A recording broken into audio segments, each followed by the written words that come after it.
John right in front of you, sir. And then John right next to him, looking right here.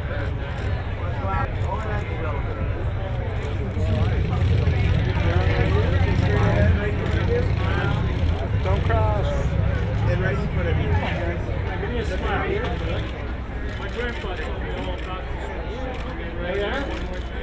Very good, huh? Shoulder, over the shoulder, looking all the way back. Gorgeous. Not good.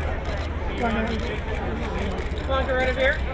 I'm blocking for a minute. And block it right here. Sorry, excuse us for crossing. Give us a second.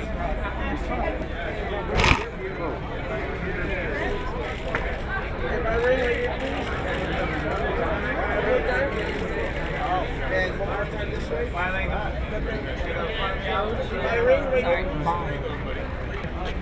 That's beautiful, gorgeous. That smile. Last one here. And then while looking straight in this camera. Thank you. Hold up for a few more. Great. Hey, one more time to front of that for you. Straight ahead.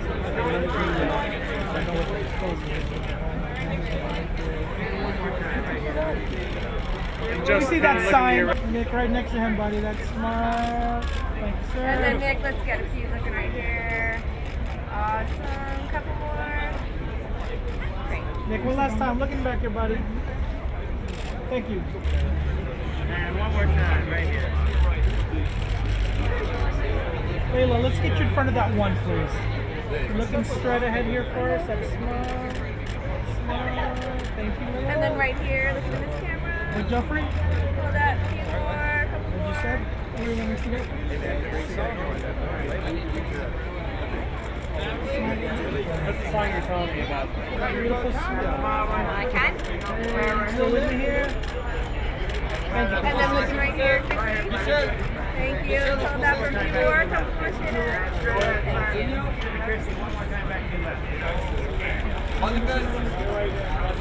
Right up here. Here we go.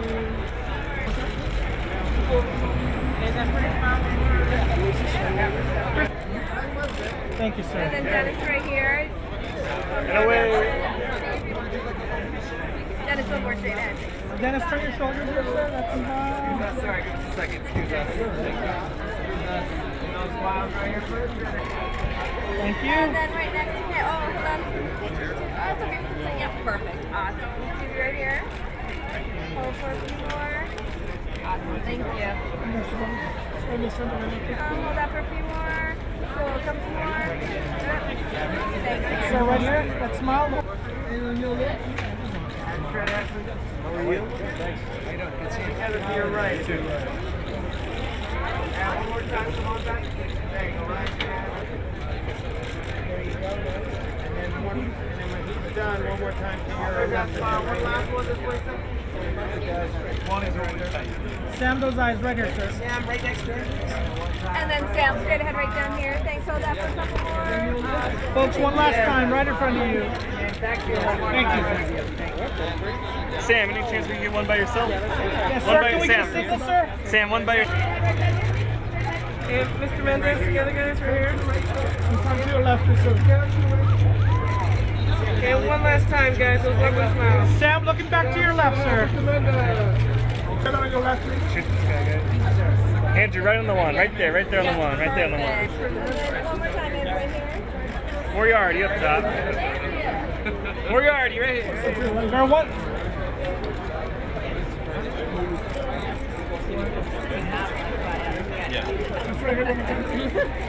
Out already. Together right here. Folks, can you get you in front of that? Sorry.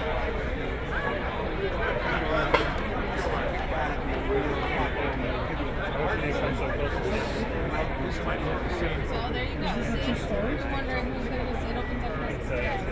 There you go, guys. And looking straight ahead, there you go. Gentlemen, right in front of you. Sam, we need a single, Sam. Can I get the two of you? Here. Mr. Mendes. And the two of you, start looking to your left. please. To your Gentlemen, left. right up top. Thank you. And right down here. And right above her, right up here. Gentlemen, those handsome smiles right up here, right up top. Sam? Turn this way. Sam, let's get that single, sir. Sir, right here, sir. All right, Sam, looking this way, looking sir, on your straight left. ahead. Sam, right in front, straight ahead, thank you. One more time, Sam. Sam, right here. That's smile, sir. Right up top for a Thank you, customer. sir. And then one more time, looking to your left. That's a little too broad.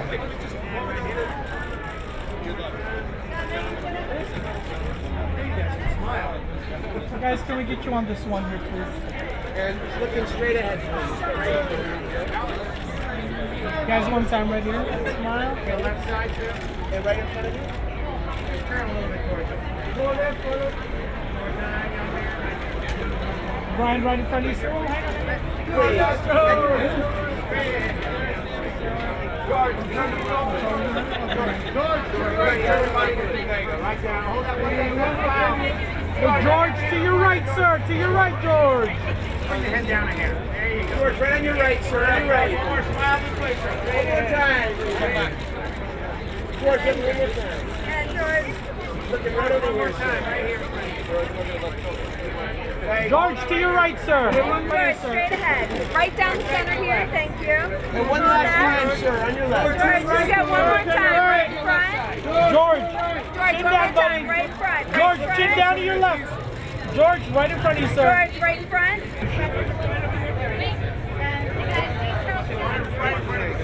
Get right up here, George, right up top. George, to your right.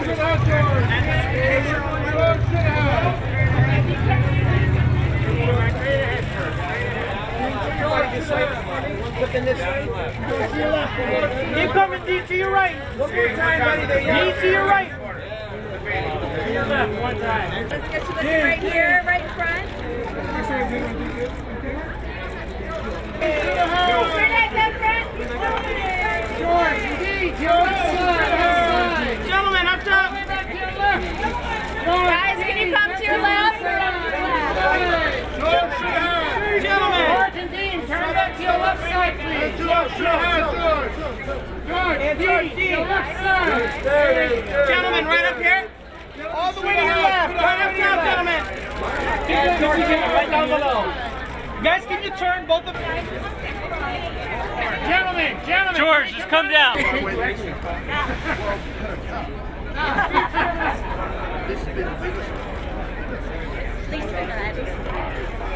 I got a smile right here. Straight ahead, folks. Right here, right in front. Thank you. And then the both of you looking right here. Thank you. You.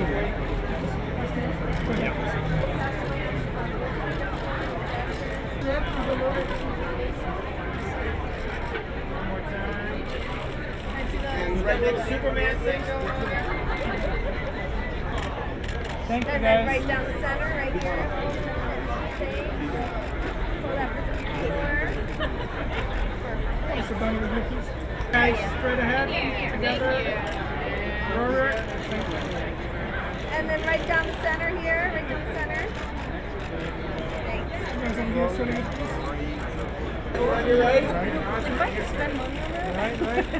Sir, to your right. Right here. And last time right there. Together, if you do some time. Roger, sir. Can we get you in front of the one? And then right next to him, looking right here, thank you. I like doing one shot for 57 days. And Right up one top, guys, last right up time. here. Back to your left, Sam, one more time.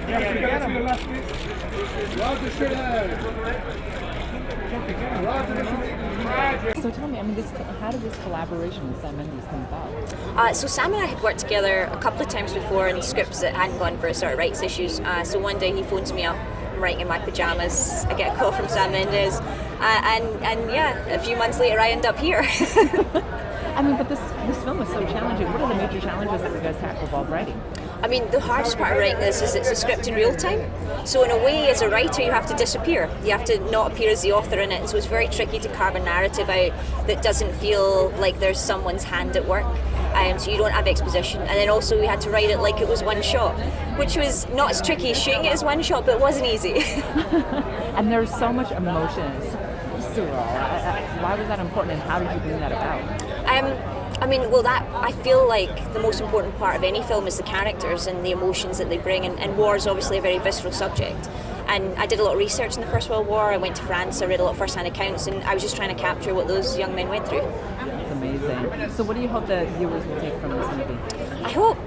I hope even people that don't like war movies will come and see this, because what 1917 is really about is what lengths will you go to save someone you love. And I think that's universal, and so I hope at the end of this movie the audience leaves with a kind of wow about how amazing human beings are and what we can achieve if we work together. The sets are so incredible. Tell me about actually building them out and how large the ones. It's a monumental task, very much the way they would have done it back in 1917. We had the weather threw everything at us. We had the same issues that they would have had. It was very complicated to do, extremely complicated to do. I can't tell you how hard it was, but I'm looking forward to seeing it. I haven't seen the film myself, so I've been looking forward to it. Being a man that actually built it, I mean, when you were there and you had all of these monumental, I guess, obstacles, what were you most surprised that you were able to overcome and get done? I got it. So. The mud. Moving. One day, I got stuck in the mud and I couldn't move, and people had to come and get me out. Can you just give me something about the trenches? I found that the trenches are fascinating because they were actually built that long for like a mile, and everything was just perfect. Can you talk about that a little bit? First of all, I looked at this film when I looked at it. I looked at it as a dream, and also the art of war. I thought that the audience, if we did the reality of the war in the way that the war was, it would be too hard. And so I decided that we would take it on as a task to create something that was, even though it was difficult and it was real, but there was some beauty in it. And I think that's the way all of the soldiers looked at it at some point, because they had to find some solace in their environment. And so they painted, they did little art projects and things to pass the time, and we honored that. I feel like this movie is kind of a dream, but it's also the art of war. So how do you compose something for something that's dreamy yet shows the reality of war? Probably just by trial and error. You try certain bits of music, look at it against the image, and you see what works, and ask yourself why in retrospect, and just pieces of a puzzle. And working with these two, I mean, working with Sam Mendes is just incredible. And then Roger Deakins on top of that. It must be really amazing to compose like the art that they've created. Yeah, real high stakes. I mean, just know you have to come ready to do your very best and work carefully and slowly and make finite progress. Yeah. And everyone talks about how this film is just, it's just a cinematic feat. It's just a directorial feat. So how do you compose for something like that? Oh, well, it's a good question. Again, you want to rise up to it, but I think you just don't want to push the drama. The drama is unfolding at its pace, and the music kind of has to stay with it in present tense. So a challenge that you met that you were surprised you were able to meet composing for this film? I guess the size of the ending, what kind of conclusion was drawn, story-wise, and how that was affected, or how the music could affect that ending. That was challenging. So tell me, how did this film come about? Gosh, well, it came about partly because of my grandfather, who fought in the First World War and who inspired the whole writing of it. It's the first movie I've ever written. And so he told stories when he was a 17-year-old. He enlisted, and they stayed with me all my life. And when I had the courage finally to sit down and write a script along with my co-writer, this was the story I found I wanted to tell. But it's quite different now. I mean, it took on a whole new life once we began to make it into a movie. Yeah, I mean, it's so visceral, it's so emotional. So how do you take a viewer on this type of journey? How do you decide to take them on this type of journey with all of these challenges? Yeah, I mean, in a way, it's a wonderful challenge, because it's really about connecting the audience with the emotional journey of the character in the most pure form. It's just trying to be as unbroken as possible. So you experience time with them. Every second ticking by, you experience with them every step of the journey. You feel the distance they have to travel, the physical difficulty of their journey, and that was what was behind the choice, rather than the technical challenge. Mm-hmm. Well, speaking about this unbroken challenge, what was something that you have accomplished that you were surprised you were able to accomplish on this film? Oh gosh, I think I was surprised I was able to accomplish everything because at the beginning I wasn't sure I was going to be able to do any of it. It seemed so sort of almost out of reach, because it had to do so many things. The camera, it doesn't do anything too showy or self-advertising, but the very fact that we just had no way out. There was no way of cutting anything. So everything had to be exactly as I wanted it on the day, and that was a totally different experience from making a movie where you're normally making it in the cutting room. Here we felt we were making it, in front of the camera as we were shooting. And I mean, with your history of filmmaking, great filmmaker, all of the people that you go to with this idea, I'm sure that they were like, oh great, I want to work on a film with you. But then when they saw this, what was one reaction that surprised you? Did someone react to this film when they saw it, or the script, that you were like, oh, I didn't think of it that way? Actually, that's a good question, but no, I think they all said the same thing, which is it's a great story, first of all, and then how on earth are we going to do it? And there were various people who said, as I did, why have we done this to ourselves? You know what I mean? While we were shooting, I tell you why is because you may have a 6-minute take or 7-minute take, and you can have 6.5 minutes of perfect. Everything's perfect, and then one mistake, and you can't use any of it. You have to go back to the beginning again. And I think that was a big challenge for all of us. Can you just tell me about the actors that you used, and that's the last one? The actors are all brilliant. The burden of the movie is carried by 2 young actors, George Mackay and Dean Charles Chapman, who are not that well known to the US public, really. And I like that. I wanted that feeling of fresh faces and totally, there was you don't bring any baggage to the relationship with them. But then there's a bunch of actors who you probably do know: Benedict Cumberbatch, Colin Firth, Andrew Scott, Mark Strong, Richard Madden, all in these pivotal roles, but much smaller. So, I mean, it must be so incredible to be here and share this film with everybody. Yeah, it's amazing to be here. I mean, one of the strange things is we only finished it a few weeks ago, so to have gone from that, the mud of the trenches, literally, to being here on a red carpet, it's amazing. When Seth approached you with this film, he said that everyone was just like, how are we going to make this happen? But okay, so what was your reaction? Yeah, well, we've obviously had a company together for almost 20 years, so I'm kind of used to him coming up with things and thinking, oh yeah, he'll go off that idea. And this one, I thought, he's not going to go off this idea. We're really going to have to make this. And then it was just a practical question of working out how to find places where we could film that would replicate northern France, because obviously the real locations you can't film at, they're all memorials now, and so that was tricky, looking across the UK to find the scale he was looking for. And what was the biggest challenge that you were surprised you were able to overcome? It was actually the weather, because if you think about it, because it's all shot in a single shot, you had to get day by day the weather to match, and of course we were shooting across 65 days. The chances of the weather matching are 0. But we were really lucky, both in terms of being able to, when it was very, very sunny, we were able to rehearse, and then when the cloud came over, we would quickly go into shooting mode and shoot the scene. If it poured with rain, then we would rehearse, or we'd go into one of the indoor sets. So it was juggling that was the most tricky logistical challenge. That's so interesting. And this is a very personal story for Sam. Do you think that it was all translated, like all of that emotion? Yeah, definitely, because it's not about his grandfather. You know, George's character isn't Sam's grandfather at all, but it's, I think, the emotion that he felt in terms of the subject matter has really translated on screen, and certainly the early reactions we've had, people find it incredibly moving, and I think that's to do with the fact that Sam himself finds that generation so moving, you know, what they sacrificed for all of us. And I love the fact that everyone's talking about like the technical masterpiece that it is, but I mean, it's so emotional, so visceral. So can you tell me what you hope audiences will really take away from this film? Well, I think it's a film, it's obviously a war film, but it's not a combat film. It's not about people killing each other. It's actually the opposite. It's about the hope that you're going to get home. It's about the importance of your brothers at arms. It's about the importance of family, the people that matter to you. These are the themes that run through the film, and the things that I think people are going to find very moving about it.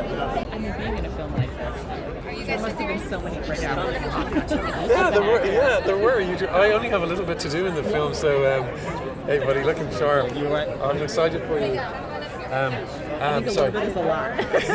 You know, I mean, anything when it comes to like one shot. Yeah, right. As an actor, do you rehearse for something like this? Well, that's the name of the game is to rehearse and rehearse and rehearse and rehearse. Sam said a very generous and kind thing to me, which was to release myself from the pressure of getting. Usually, when you make a movie, you try and get in about 3 or 4 takes per shot, and he said, just forget about that idea. You're not going to get in 2 or 3 takes. It's going to be 20 takes. The scene that I'm in is got a lot of props and a lot of extras, a lot of movement. Mm-hmm. So I took him at his word. Was there? I mean, doing a movie like this, it's so technically challenging. Was there ever a point where you were like, why did I even come on this? Oh my God! Well, because you know, you're just coming in for a little chunk of time. You don't want to be the guy that messes it up. But I was the guy that messed it up. Definitely. Yeah, but you got to make mistakes, you know, in order to find cinema gold. And then you work with Sam Mendes and Roger Deakins. Yeah, absolutely amazing. Sam and I have worked together. This is our 3rd time working together. I worked with Sam in the theatre and on Spectre. So it's always nice to be asked back as an actor because it means that you didn't mess up too much the last time. So that was great. And Roger Deakins, I mean, it's the most extraordinary feat of cinematography I've ever seen in my life. It really is unbelievable. So this film is so incredible. As an actor, what is the name of the game? I mean, how do you prepare for something like this? Is it just rehearsal? What's going on? Yeah, I mean, we did a lot of research. I think that was a big part of it. And I've never really had to do as much research as I did for this before with other projects. Me and Jules, we went to France, we went to Belgium. We looked at some great museums. I read a book called The Western Front Diaries, which is snippets of diary entries from soldiers that fought in the war. And I found that my great-great-grandfather had a diary entry in that book. So that was great research. That's incredible. Yeah. And when you walked on set, were you just amazed at how everything was so practical and so, like, to the inch perfect? I was. I mean, it kind of had to be for this film. Like, we filmed it in one continuous take, and to achieve that, we had to start 6 months rehearsals before shooting, which is kind of rare as an actor. You know, you don't normally get to do that. But it wasn't ever really overwhelming. Like Sam Mendes, the director, did a real good job in just sort of easing us into, you know, gradually sort of learning the steps as we went along. So when you first saw this script and you said, "Oh, it's all in one shot," that didn't surprise you? That didn't shock you? It surprised me. I mean, you can't, you know, a war film and a one continuous take's never really been done before, so it blew my mind. But I was just excited, and you know, Sam had such a great vision of where he wanted to take the story. I was very comforting as an actor. And you talked a little about working with Sam, but you also have Roger Deakins. I mean, that's just cinema gold. So can you talk about the combo of the two? Amazing. I mean, they really do work really well together. I think that, you know, they've done quite a few other films together before. But I mean, it just blew my mind, like how passionate they still are about the film industry and what they do. They just genuinely love their job, like we all do, and that was really special to see. And I love that this movie, it isn't like a combat movie; it's a war movie. It's about it's the dream of war, the art of war, all of it. Can you talk about that a little bit? What you hope audiences will get? Yeah, exactly. I don't think it is, you know, just a war film. There's a lot more to it. It's not an educational film about the First World War. You don't really have to know anything about the war at all. It's a very human story, told in a very human way, and they react in very human ways. And rather than two soldiers, they're just two men. You know, there's much more than just a uniform. I think that resonates well in this film. And it's quite a lot to take in, but it's a good roller coaster of a film. So, tell me, as an actor, how do you undertake a role like this? Oh well, it was a mixture of. Well, we had 6 months rehearsal to understand the making of the whole piece, because obviously it appears to all be one take, and then within that time, I guess it's just. Home is very important to both of these men, and you only get snippets of their life outside of the present telling of their story. So for me, the biggest thing was understanding who Schofield was up until the point of the story. And I mean, you're working with some incredible people. Sam Mendes, you have also working with the cinematic team. I mean, it's an honour. It's a real privilege. Like working with Sam, I've never worked with anyone who's got such an understanding of the architecture of storytelling, in the way in which you kind of how and when you give information to create an emotional response and a feeling. It's incredible how he manages that. And Roger is an artist as well, and just. What's most inspiring about both of those guys is that despite having the reputation that they do, they still just simply love their work, and it's all about the work, and they're still curious, they're still excited by it. So it's it was a privilege. And that passion, I mean, it clearly comes through on screen. But was there ever a point where, when you were doing your job, that you were like, "Why did I do this?" That there was so much anxiousness? Was it reading the script and you were like, "How did I get stuck in a one shot?" No, I mean, I was always thankful to be there. To be honest, I never had a sort of like, "Oh God, why am I doing this?" Like it was every day was just brilliant. You know, it was such a team effort for all the crew and all the cast. So it was just grand. Can I just ask one last question? This is really a movie about the art of war. It's not a combat movie. It's really about two humans. Can you talk about what you think the audiences will take away from this movie? Well, I mean, it's not for me to say what audiences take away, but I think for me, when I first watched it, it made very clear to me who I love most in my life and where I root myself. Because I think, as you say, the war is a context for the story, but it's about the human experience, and when you're stretched to your absolute limits, what you then return to. Roger, tell me, when it comes to this, I mean, what was something that you were surprised you were able to accomplish, or something while you were shooting that you were surprised was a lot easier than you expected while shooting something that's such a cinematic feat? I don't know, you think it through and you kind of talk it through, and then you rehearse, and then you gradually sort of build on it and work it out. I wouldn't say anything was harder or more simple. I mean, we were very lucky with the weather. I think that's something that I was surprised at, because that period of the year, late winter, early summer, into early summer, the year before, there was hardly any cloudy skies. They had, bright sunlight in England, for God's sake. But we were lucky. We got a lot of cloud cover, and that's what we needed. We had to have cloud cover. So that was probably the biggest surprise and the biggest relief to me, actually, yeah. So the weather was called to set. So tell me, when it comes to making a film like this, why do you think that one shot was so important to telling the story? Oh, well, that's Sam's choice, but I mean, it's a story of two characters, and it's real time, and they're always on the move, constantly in motion, and it feels like a very immersive way to put the audience in those characters' situation and feel what they feel, see what they see, and experience it, really, Hey, Lisa here with a bonus movie factor. In the early years of the Academy Awards, the organisation provided newspapers with the names in advance, with the agreement that they would not publish the names until 11 p.m. Of course, then someone had to ruin it for everyone when the Los Angeles Times broke this rule in 1940, announcing that Gone with the Wind had won before the statue had even been handed out. It led to a rule change that stands today. Do you like my shirt? You can get one for yourself in the link in the description.